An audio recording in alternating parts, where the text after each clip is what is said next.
उस्ताद जेठानी। रीना शादी के बाद से ही ससुराल में सबको दबा कर रखती। हर बात पर खुद को सबसे बेस्ट साबित करने की कोशिश करती।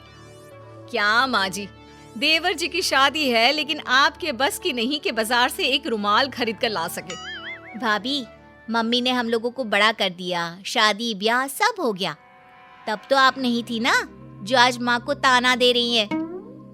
एक तो तुम लोग यहाँ आती हो, फिर मेरे और माँ के बीच लड़ाई करवाती हो। अरे सही तो बोल रही है मेरी बिटिया, घर की बहू हो और 4 काम करना पड़ गया, इसमें क्या होशियारी दिखाना। अरे करना है तो करो, नहीं तो।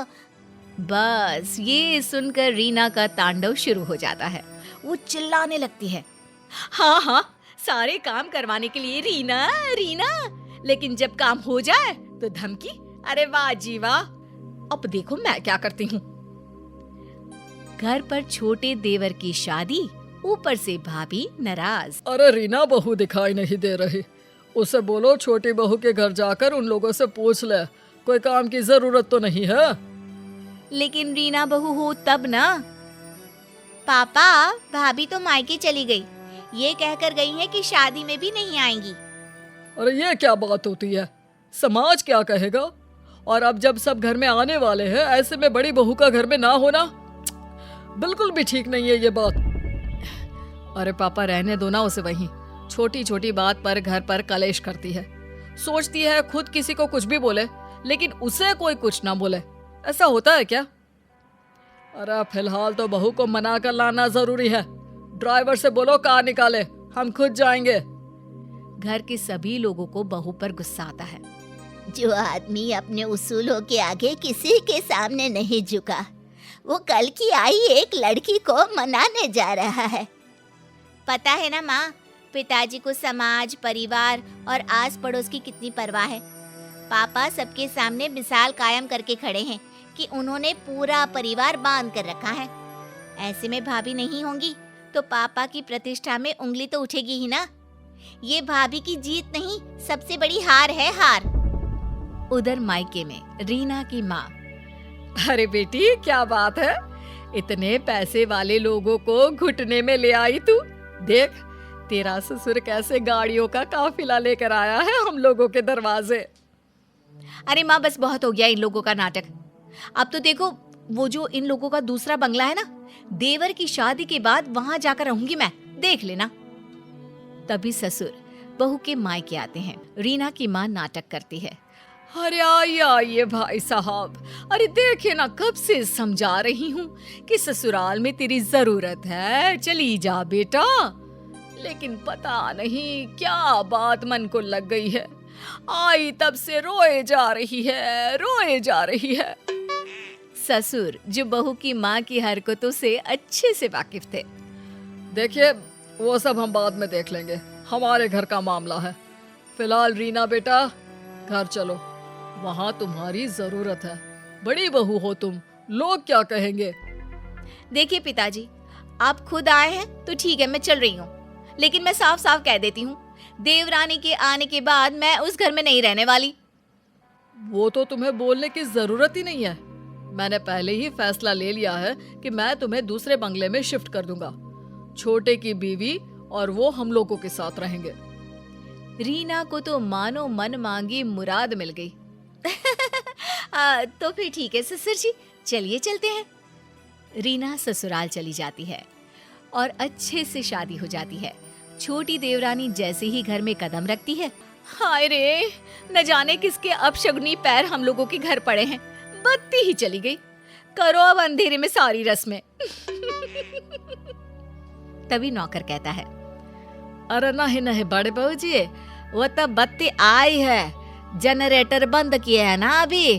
छोटी बहू के तो पैर बहुत ही सगुन वाले हैं। अरे 2 दिन से पूरा मोहल्ला अंधेरे में डूबा था, अब जाकर लाइट आई है। अरे हाँ ठीक है, ज्यादा बोलने की जरूरत नहीं है। नौकर हो, नौकर की तरह रहा करो। देख रीना, हम लोगों के घर हमेशा से इतना पैसा नहीं था। तेरे ससुर ने बहुत मेहनत से कमाया है। नौकरों से अच्छे से बात किया करो, ये हमारा परिवार ही है। हाँ ठीक है, वैसे मेरे मायके में नौकर चाकर रहे नहीं, लेकिन सब जानती हूँ कैसे बात करनी होती है इनसे। नौकर मुंह लटकाकर चला जाता है। अरे देवरानी जी, कुछ बोलोगी भी कि बस ऐसी ही सबको घूरती रहोगी? लेकिन छोटी देवरानी कुछ नहीं बोलती। अगले रोज, अच्छा तो मैं चली दूसरे बंगले में। यहाँ सब आप लोग आराम से खुशी खुशी रहो अपनी नई बहू के साथ। रीना का पति कहता है, लेकिन मैं अपना घर माँ पापा को छोड़कर कहीं नहीं जाऊंगा, ये तो पक्की बात है। तो ठीक है ना, आप रहो, मैं और बच्चे तो जाएंगे। कौन रहेगा यहाँ सर्कस में? छोटी देवरानी बोल पड़ती है। दीदी, आप इस घर को और घर के लोगों को ऐसे नहीं कह सकती। हाँ रीना भाभी, छोटी भाभी सही कह रही हैं। तभी ससुर जी आते हैं। बड़कू बेटा, अपनी बीवी को लेकर जाओ दूसरे बंगले में, हम लोगों के लिए छुटकी बहू है। पिता का ऑर्डर मानकर बड़ा बेटा रीना और बच्चों को लेकर चला जाता है। आज सब कान खोलकर सुन लो, वो घर की बड़ी बहू है, बड़ी ही रहेगी। समाज में, परिवार में, हर जगह उसे हमारी बड़ी बहू के नाम से जाना जाता है। लेकिन एक बात ध्यान से सुन लो, कोई भी उससे गलत व्यवहार नहीं करेगा। अब क्या था, जेठानी रीना आए दिन घर आती और अपनी देवरानी को खरी खोटी सुना जाती। इन लोगों को जो तुम बहुत अच्छा समझ रही हो ना, अरे मैंने कैसे कैसे 5 साल काटे हैं मैं ही जानती हूँ। अरे मैं तो कहती हूँ तुम भी इन लोगों को मुंह मत लगाना। देखिए दीदी, अभी तक तो मेरे साथ सब ठीक है, जब कुछ होगा बुरा तो बता दूंगी। अरे मैंने तो इस घर को घर बनाया है, वरना जब मैं शादी करके इस घर में आई थी ना, पूरा घर ऐसे लगता था जैसे चिड़ियाघर। सास को तो किसी चीज का सहूर ही नहीं था। ठीक है ना दीदी, अब देखिए आप नहीं है, लेकिन घर माँ जी ही तो चला रही हैं। मैं तो वही करती हूँ जो वो कहती हैं। अरे एक बात और, बुढ़िया ना बहुत गहना रखी हुई है। अब मैं तो यहाँ हूँ नहीं, तुम ही देखना कहीं ननद ही सारा गहना ना चंपट कर दे। वैसे कायदे से तो बेटी का ही गहना बनता है ना दीदी, हम लोगों को वो दे दे, प्रसाद समझकर रख लेंगे। आखिर सास की यादगिरी भी तो बहू के पास होनी चाहिए ना। अरे पता नहीं तेरी माँ ने तुझे कोई संस्कार ही नहीं दिए। अरे इन लोगों को जानती नहीं है तू।